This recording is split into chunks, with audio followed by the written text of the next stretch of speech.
বৃহস্পতিবার।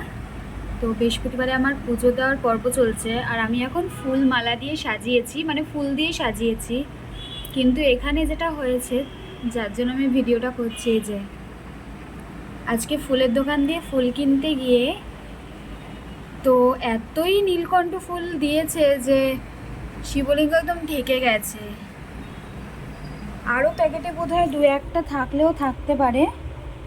তো অনেক আজকে নীলকণ্ঠ ফুল দিয়েছে, আর লাগছেও খুব সুন্দর। তাই ভাবলাম যে একটু ভিডিও করে সবার সাথে শেয়ার করি।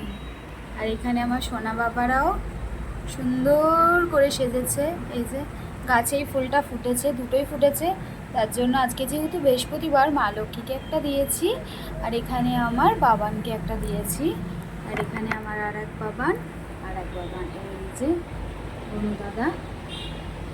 তো এখন আমি ভোগ নিবেদন করে বাকি পুজোটা বৃহস্পতিবারের সম্পূর্ণ করব। কিন্তু এতটাই ভালো লাগছে দেখে, এত ফুলে ঢেকে গেছে, তাই ভাবলাম একটু ভিডিও করি।